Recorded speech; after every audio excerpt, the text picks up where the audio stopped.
guys. Oh, ang lakas ng bagyo. Naglaglaga na ang mga ano. Yun oh. Ito, bambahan na dito sa amin. Unang pupo.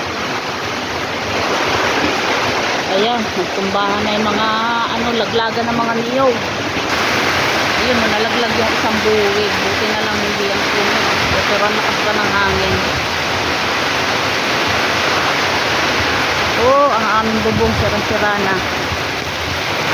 Puro tulo.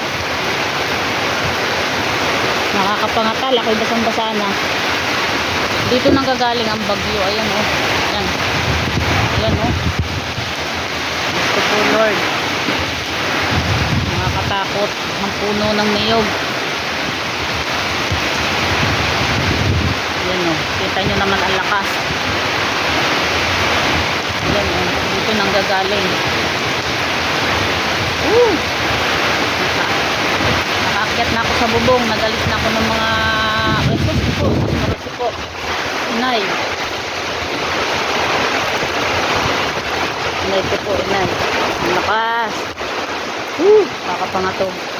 Hala, giba na yung kulungan.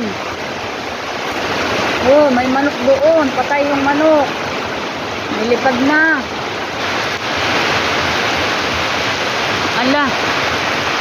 Baka may nakakulong, tudas.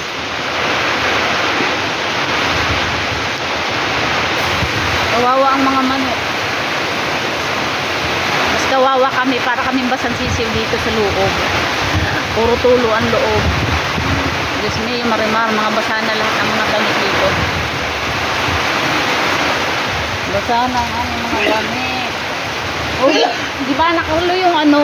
Baka may manok na nakakulong doon.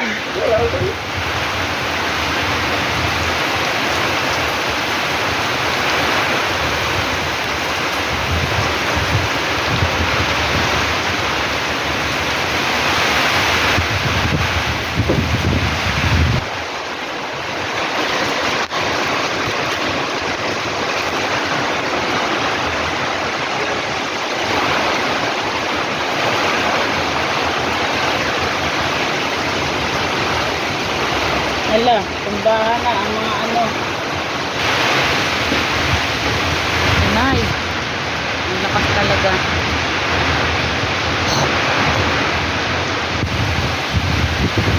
Nakakatakot.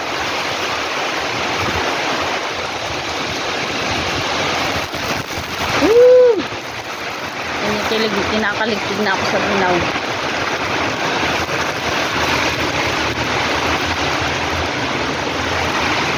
Tamo dito sa loob oh. Yan, basang-basa dito sa amin oh. Gawa ng mga inay ko po. Ayan. Ayan, inakyat ko na yung bubong. Ayan oh. Inakyat ko na, gawa ng timbana yung ano, puno. Bahana yung ano, yung taas. Inay. Lamig.